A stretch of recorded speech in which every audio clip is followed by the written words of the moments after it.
Welcome back to another edition of the Hart2Heart Podcast. And my guest today is returning guest, Dr. K. Welcome back to the show, brother. Buddy, I've been quite jazzed up for this one. It's been on the calendar for a bit here, and it's a long time coming, even though we've done this already, but I had so much fun last time. It was, you hit all the right spots. I was real motivated after we had our chat in terms of, we talked about deadlifting and everything. It was such a great combo. Yeah, man, that's always good to hear. It's always good to have people, to like feed off each other and to motivate each other, That's what it's all about. We need to be bringing each other up, not bringing each other down, So, amen. And actually, man, that's a good place to start with your book, because I love the title, okay? Unapologetic Leadership or Unapologetic Leadership is awesome, but the subtitle, Finding the Moral Courage to Do the Right Thing. I love it.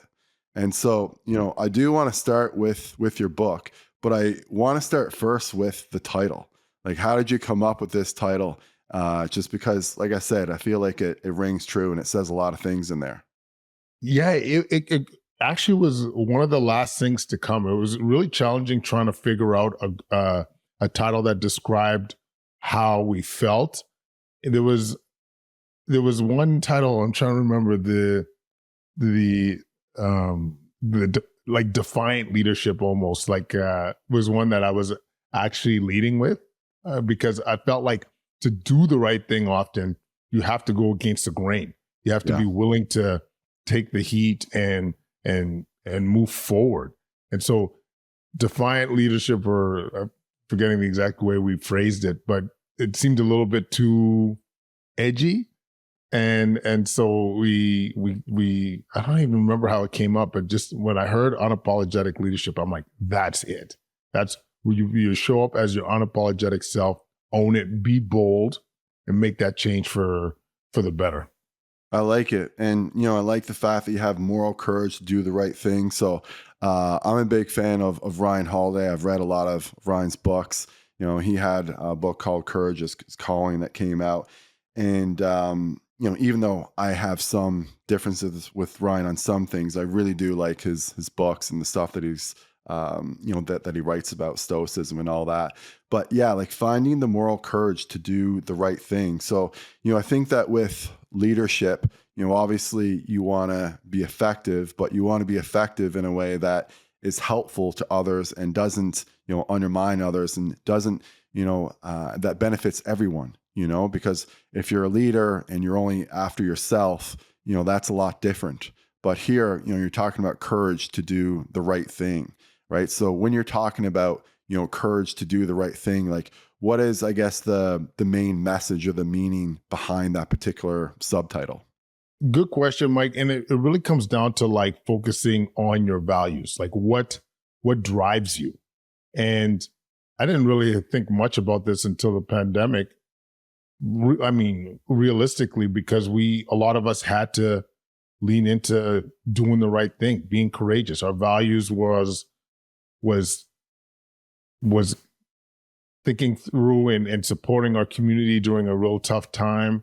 It was stepping in and being a voice for underserved communities, especially our kids, some of our racialized communities, despite the heat, because someone like you and I that have gone into the medical profession, we went in so we could support others and help others at scale. And I was worried that some of the approaches that we were taking was hurting a lot of people and we weren't addressing it. And so my value system and my family's value system is you speak up and step up when people can't speak up for themselves or don't have the capacity to speak up for themselves.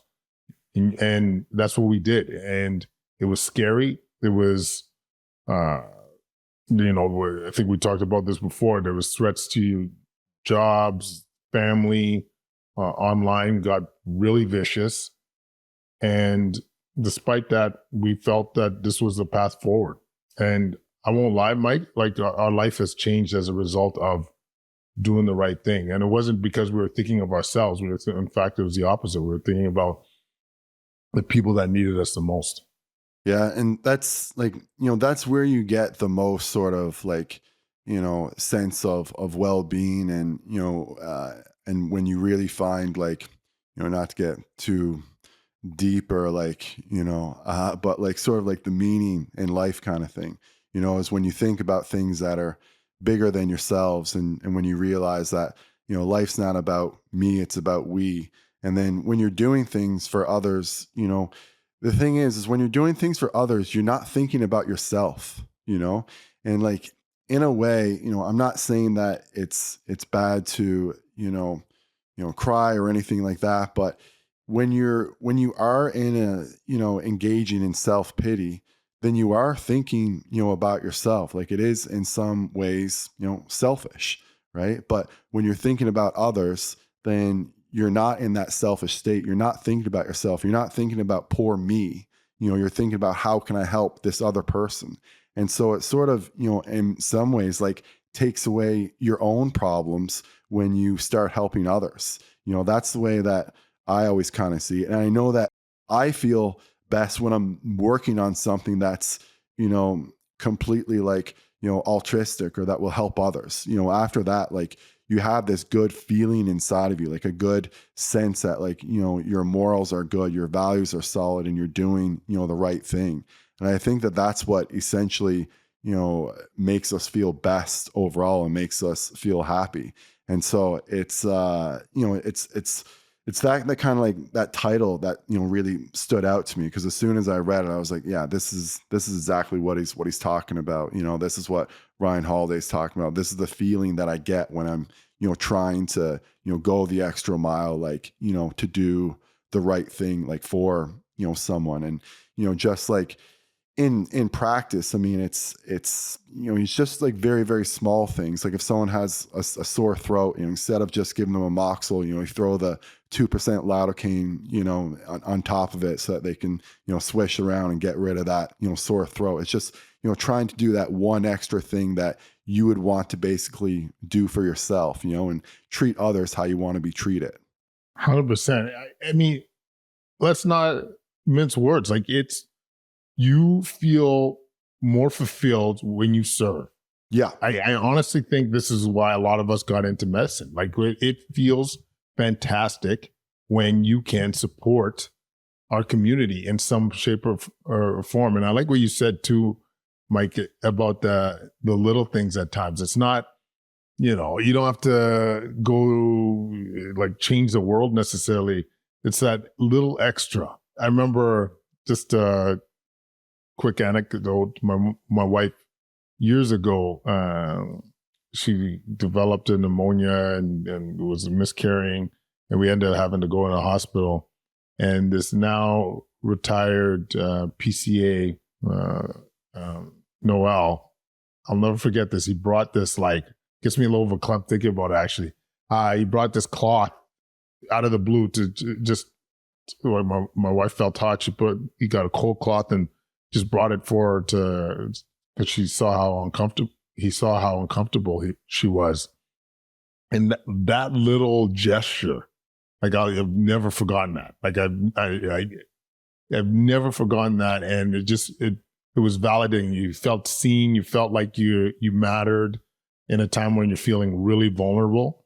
So it is at times those little things. And I mean, I'm sure he knows this. We talked about it at his retirement party, but those little things can just make a huge impact on people's worlds. I agree. And, like, we always talk about, like, big impacts we can do, about, whether it's like creating something online or like writing a book like you did and that kind of thing. But you can also too, just in each and every interaction with your patients, you can, make some kind of a difference. Maybe not all the time, but sometimes there's just one thing you can do. Like, it only takes me an extra, 20 seconds to write that, that prescription, say for a lidocaine for someone to help with like a sore throat, and so those very small things are still within our control. And, when you talk about, finding the moral courage to do the right thing, like, you have to focus on the things that you can control. Right. And so there's a lot of things in medicine that, you know, I can't control. I can't control anything regarding public health. I can't control really like the family medicine crisis. Like there's not much I can really, you know, like, I mean, I am one of these docs who, you know, like in the last few weeks, like I've been seeing over like 300 patients a week. Like it's been crazy how many, you know, so I'm trying to do my best to like, you know, contribute and do something. But, you know, overall, I know that I'm just one person and, you know, I'm not going to solve this thing on my own, like not even close, you know? So, but what I can do is, you know, when I am going into work is I can try to do my best for every single patient that I have and, you know, try to help make their day better. And so I think that if everyone just kind of like focuses on that, then it kind of becomes like a viral thing that spreads. And then, you know, eventually maybe there's some kind of like solution to it. But, you know, there's a lot of things that like, you know, we don't control. I'm sure there's lots of things in the hospital that you don't like. And, you know, there's probably lots of ways where it's run that you don't like. And, you know, I've chatted about with like my many different colleagues about like EMR systems and stuff that haven't been updated. And like, I don't know like what you guys are using in the hospital now, but still like pen and paper. But, you know, I talked to some docs and like, yeah, it's still like, it's in like the 1900s in here. And so, you know, small ways, you know? Yeah, I agree with you that a bunch of us doing a bit more can be compounding impacts. Like I think you're seeing a little bit in the metabolic health community these days. Like people are really thinking about how we can improve people's health and overall trajectory. But I gotta say, maybe it is a stage in my career, my stage in my life. Like I'm, you know, middle age now. I'm mid-career, lost both parents, and I'm all about being bold these days, man. Like I don't know, I'm just got this like this push to say like, you know what, let's not wait for cats to try and create some change and movement. I'm a big believer. We talk about on the book.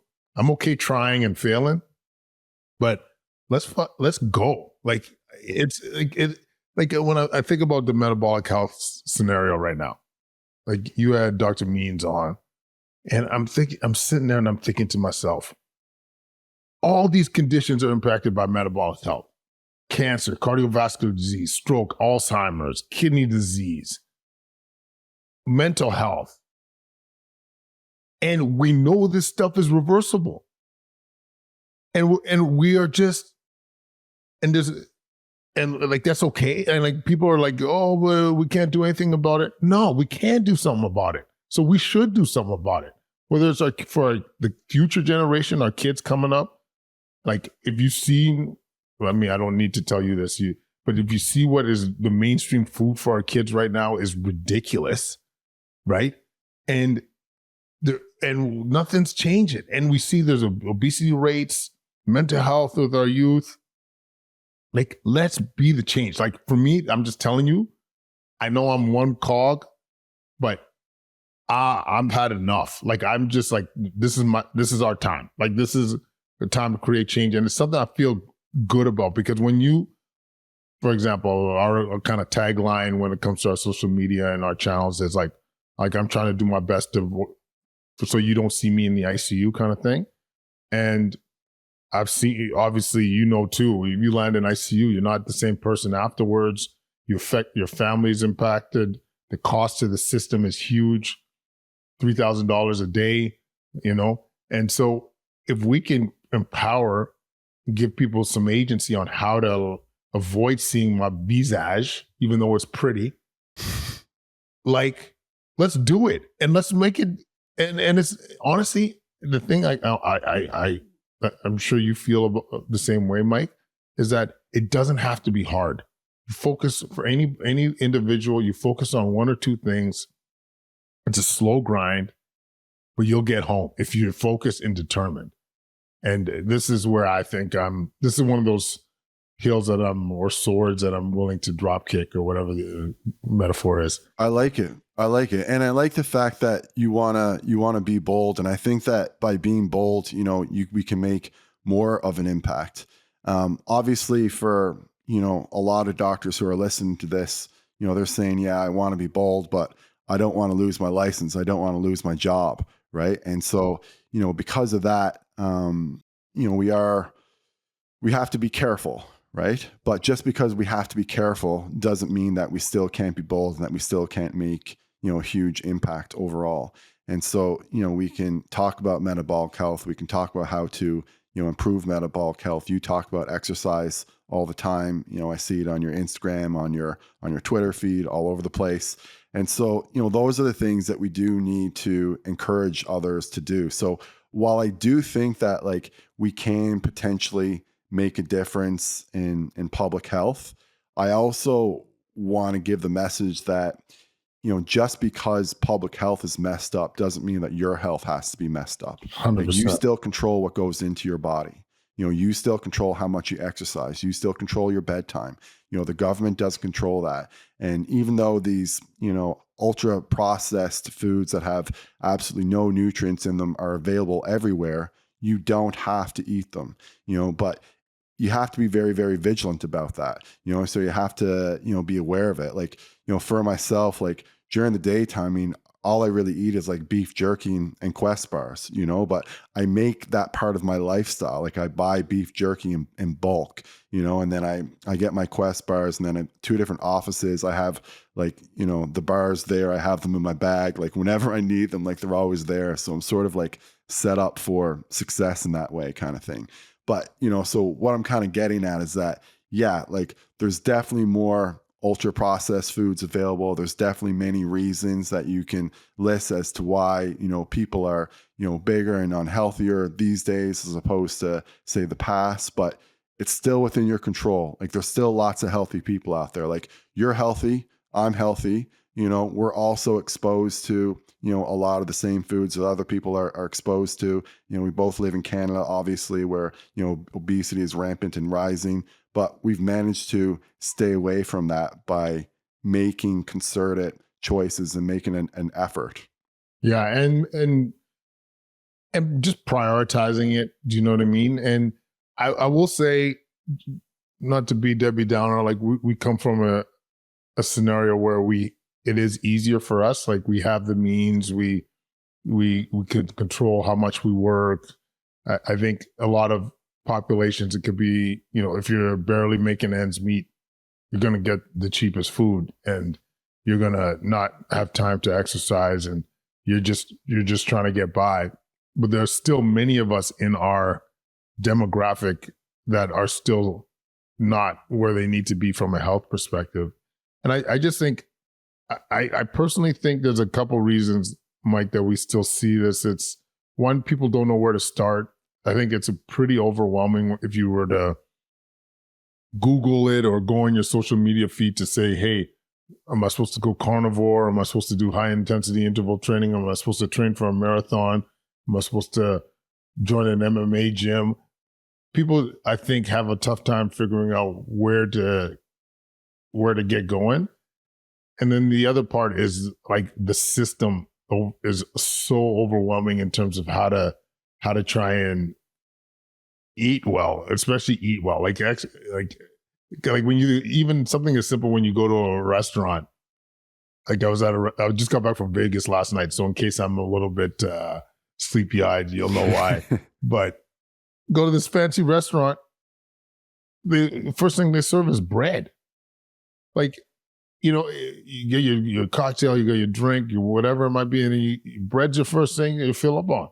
And as opposed to like a protein where you're going to at least meet your macro goals and less likely to fill up on carb, better control your glucose if you're struggling. Like, just by design, when you go into a grocery store, all your first few things you see is going to be, or the main things that you see are the processed foods, not the whole foods. So by design, there's stuff to overcome. But the more we talk about this, the more we talk about how to start, how to make it easy, where to focus. Like, people that listen to me online, they're probably sick of me here and talking about protein, but I don't care, because it's one of the most easy hacks that you could employ in your life right now. I don't care if you're kid, if you're perimenopausal, if you are 90 years old, if we all started to prioritize protein, we'll be better off on almost all all sections of life. So this is what I'm saying. Like, let's collectively, if I was public health, focus on 3 things and talk about why it's important, and create a movement, like we had that urgency during the pandemic. Let's make some urgency now with the metabolic health disturbances. Yeah, I mean, what I'd like to do, and maybe we'll chat about this after some time as well, is like, what RFK did in the States, where they had that caucus come in with Dr. Casey Means, Max Lugaveras, a bunch of other people on there. And, they were talking about some of the ingredients in the foods, and just talking about nutrition in general. And, I will say that, like, yeah, I don't agree with, the dyes and the things that have been added to a lot of the, say, like Fruit Loops and these kind of cereals that are available in the States versus other countries. Like, why is there so many ingredients in, the United States version versus other versions? But I think that it's still less like, it won't solve like the obesity epidemic in any way, because it's still like comparing like garbage to garbage for the most part. But I'd like to do something similar in Canada, where like someone like myself and we get in front of the House of Commons and we talk to Pierre Poilievre and Justin Trudeau. Hopefully it's Pierre Poilievre, but hopefully we get in front of it and talk to him, and then we can make some kind of change. I think it'd be great if Canada could build like an actual like real health minister, and like have a real health minister, and sort of like a health like caucus, where we have various different people that can speak to health, and that can answer public health questions, and they can do things a little bit differently than maybe they've been done in the past. And we certainly won't touch on it too much, because this is an area again where we got to be careful in order to like keep our jobs. But with COVID, we could have emphasized, more exercise, metabolic health, sleeping to help improve your immune system. I just posted a study again the other day on vitamin D, showing that, it can reduce mortality, especially in severe cases, by up to like 43%. And so, some of these things should have been talked about, and they weren't talked about. And I think that if we had like a real cabinet of like health ministers, maybe not just one guy, it would have had we could have made an impact, and we could have actually changed some of the course of COVID with regards to less people getting hospitalized, less people dying from this. And so we could have I think made more of an impact there if we had more people speaking out. And so I really hope that at some point that kind of happens. I don't know what the first step is to kind of get there, but I'm going to keep digging, keep looking, chat with you. Maybe someone, and hopefully we can, get in there at some point and do something to make a difference. Yeah, I like where you're going. First of all, I think I don't think this gets us canceled, but we got to remember that there was a bunch of people, a bunch of cabinet people, a bunch of physicians and healthcare professionals that were supposed to address our COVID needs. And my problem was they were unifocused. It was only about COVID spread, and that's it. They weren't thinking about the mental health concerns. They weren't thinking about the metabolic concerns, cancer screening. I didn't hear any talk of that. Elective surgeries. It was uni-focused, and that was the crime in my humble opinion. You and I are both generalists. You see a vast variety of conditions, and you cannot just look at somebody's ear and address their ear problem. You need to look at them holistically. If you come in the ICU with a kidney problem, I got to look at your heart, your lung, your overall status. Same thing when it's a public health emergency. You got to look at it holistically. If I sound pissed off, it's because I am pissed off and a little bit sleep deprived. But it is it is wrong. Like I'll just say it straight up. It is wrong not to look at things holistically. And there's no scenario in medicine where you wouldn't look at it holistically. If you had you need to think about an amputation. Like, for example, you have a foot infection, you're looking at, you know it's infected, you need to know it comes out. But if your blood pressure or you're having a heart attack or you're barely able to breathe, you delay that surgery because that intervention will cause more harm than good. So at any point, you got to look at the whole package, including the economy. And I'll stand on that sword for sure. The economy is health. And if you don't believe that now, I don't know, like you need to sit on the sidelines. Yeah, I think that's an important point that sometimes in medicine doesn't get addressed. And, you know, we give people sometimes like the wrong advice, and we don't just say it how it is and just be real with them, you know? And it's not that like money can buy happiness in any degree, or that can buy health to any degree. There's lots of people who have, you know, lots of money who are very, very unhappy, and lots of people have money who are very, very unhealthy.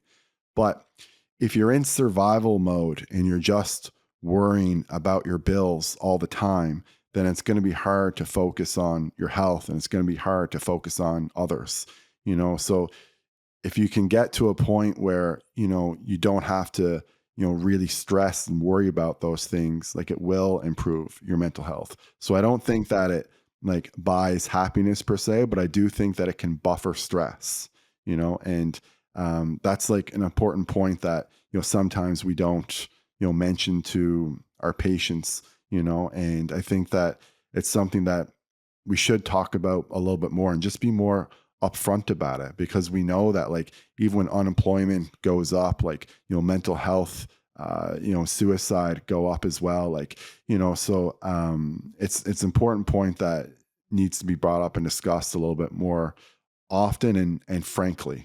Oh, 100%. Like, just look what's happening now. The housing, people having issues like finding homes.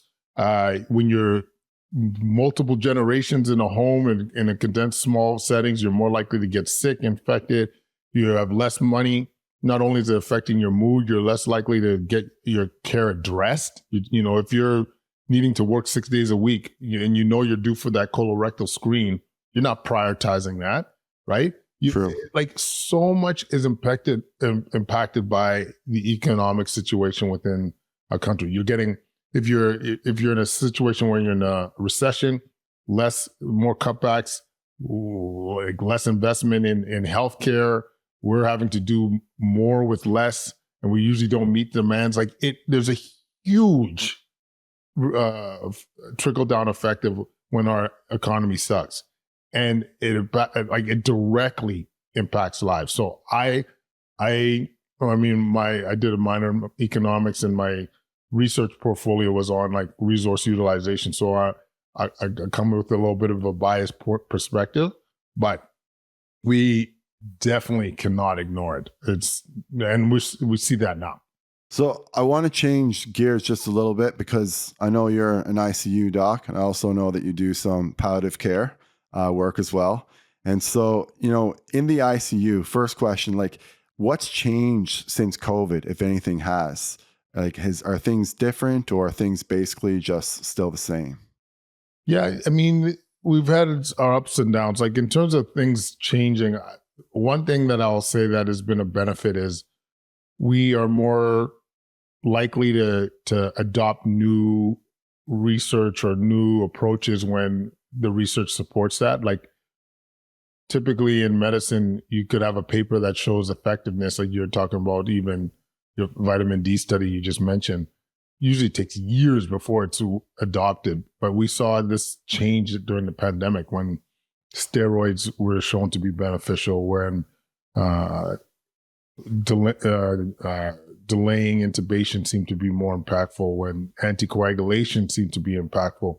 Like, we pivoted quickly. So that's one thing I think hopefully stays as post-pandemic.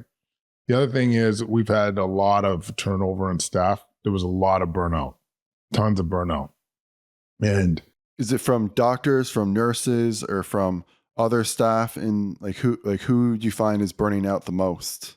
mostly nurses and allied health, like respiratory therapists. So we had one center I was at had about 20% left the ICU. So we were really short for a while there, and now we've had a ton of young staff enter. So it's an energetic, enthusiastic unit. It's good. So they make up for the lack of experience, but it's better than not having those numbers, right? So it's been a real, like, having that youth movement has really energized our ICU, and I think a lot of ICUs probably experience the same things. But yeah, those would probably be the main things that I've seen change. Well, I'm sure people are happy to hear that. Obviously adopting quicker. I think people are very happy to hear that, and then having young, energetic staff, that's great too.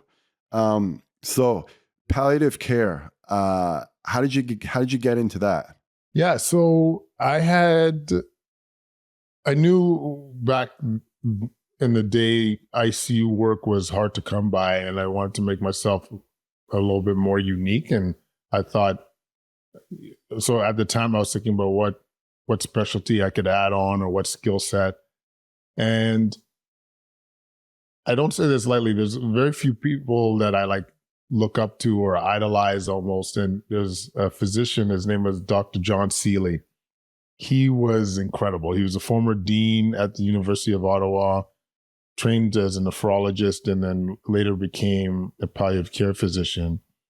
And I just came across him every once in a while. We shared patients, and the impact he would have when he walked in the room, when he would put his hand on either the patient's arm or their loved one, and made them feel like they were the most important person in the room, and just so engaged and so present in the moment with his patients. And the way he was able to alleviate stress and just make people feel seen at the time, to me, I thought this was so wonderful, especially in a time that is so challenging. Like I mentioned earlier, losing both parents. If you've experienced loss, there's a lot of stress around there, and the last thing you want is added components to that. So when you have a doc that somehow finds a way to just put you at ease, it can be so empowering. So I wanted to be able to do that for patients, to really emphasize how to communicate effectively and be there for patients in that way. And I got to tell you, Mike, it's some of the most beautiful moments I've had in medicine are around end of life, because it's a real privilege to be with the families during this time. I often think about times where you're just sitting around the patient's bed, and they're talking about how, Uncle Johnny used to fart at the dinner table and be all ridiculous, and you share in those laughs and you share in those tears, and it really is a special, and it's a privilege. That's good. And it sounds like there's, just a lot of empathy and good energy around that. And, it's incredible that, we do have now, the tools to be able to help people to, die peacefully and, without pain and, with their families, so it's fantastic that you're doing that work. So my next question for that is, when does MAID come up in palliative care? How has that impacted palliative care? Yeah, no, that's a good question. We've seen more and more MAID requests come in for sure over the years, and it's often from palliative patients or from non-palliative patients? From palliative patients. Yeah,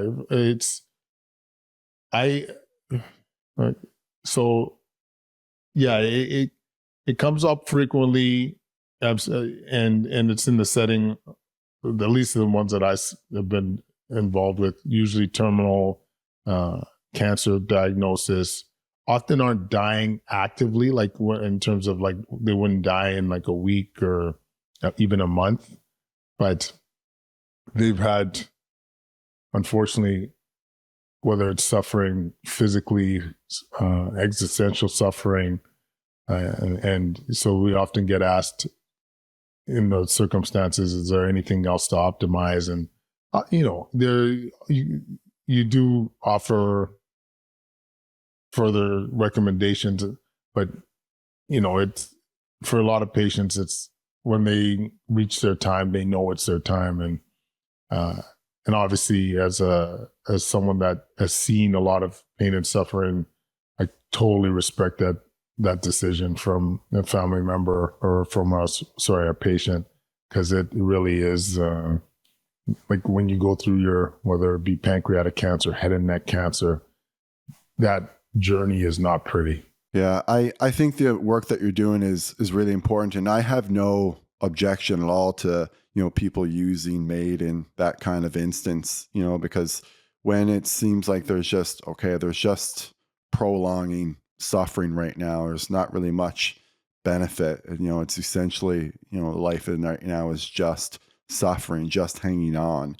If you can end that suffering, I think that's a good thing to do. And I think that, the patient benefits, but also, and maybe you can speak this too, is that maybe the family benefits as well, because, they're not seeing someone, in pain day after day. And, that can certainly get stressful when you've, known someone who's been, a fairly strong person, maybe their whole life, has a good personality. And then at the end of the life, things just completely change and they've deteriorated, their cognition's deteriorated. Maybe they have advanced dementia and they don't really recognize you, don't maybe even know who you are, these kinds of things. At that point, I think that, exercising MAID, is probably the right thing to do overall. And so, I think that, that work is fantastic. And it sounds like, though, you're not involved then in people who requests MAID who are non-palliative. Like that's just not part of your practice. Is that correct? Yeah, I mean, and as I don't know what the right term is. I don't fulfill MAID, if that's the right way of phrasing it. Like I don't provide lethal doses for people. I just, and less so nowadays, by the way, just because I'm working as I run our department head of ICU. Like I actually haven't done palliative care in over a year now. But yeah, the more typical setting is somebody with terminal disease or terminal cancer, and we're supporting them. But some of these, like, you'll see in the news these cases of trying to think, like mental health or some chronic pain. I haven't been involved in those situations, luckily. Yeah, that's good. And I mean, we won't, have to chat about that too much today, because I know it's a big controversial topic. We only have a few minutes left anyway. But yeah, I mean, I think again that the way that you're doing it, I completely understand someone's palliative, and ending that person's life is really ending that person's suffering. And when you end someone's suffering, I think that's considered medical treatment, in my opinion, especially if they're palliative and they know that it's their time. Where I obviously have, or not obviously, where I have an objection to it is, when we're opening this up now for people who may have depression or mental illness and that kind of thing. Like, I have questions and, ethics about that, and I think that other people should too. But I certainly don't think that, the MAID program has no value. I just think that we need to be very, very careful about, who we administer it to, and about the policies about opening it up. So, hopefully that's something that, doesn't cause a lot of commotion and stress in the public eye. And hopefully people are not seeking it out for the wrong reasons, 100%. Yeah. Like anything else, right person, right time. Yeah. So I know we only have a couple minutes left there, but if you could, like, what's a way where we can maybe improve healthcare efficiency, but still maintain, quality care.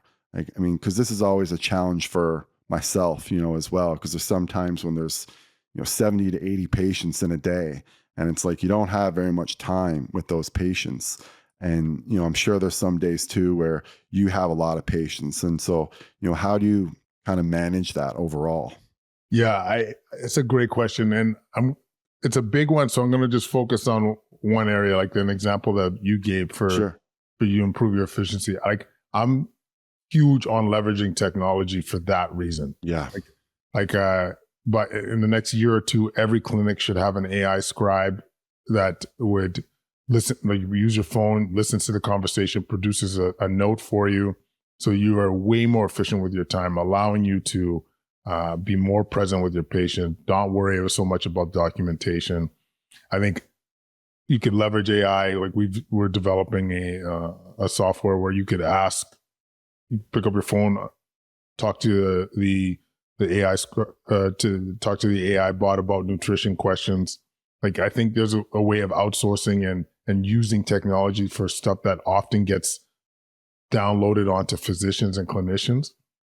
So they're more efficient with their time. They're able to see more patients and ultimately provide more value. I think is probably one of the more 80-20 versions of that.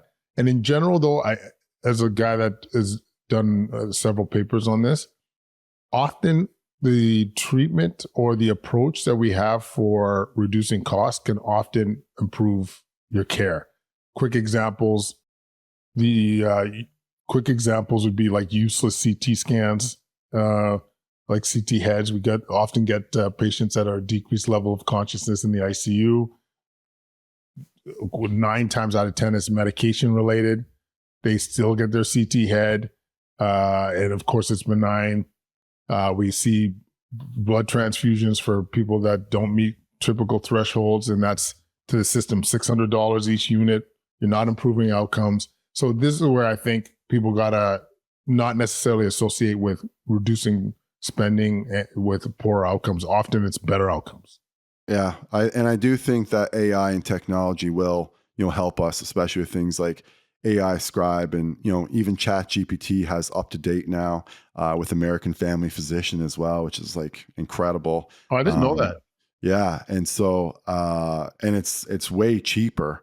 It's like $30 a month, and it's amazing, like what it can do. Even if you can compare telmisartan to valsartan, and it'll say telmisartan has some PPAR activity, so it can lower CRP a little bit more, that kind of thing, C-reactive protein. But I know we're kind of getting into the weeds, and I need to kind of let you go there. So thanks again so much, brother, for coming on the show. I'm definitely going to have you on again sometime soon.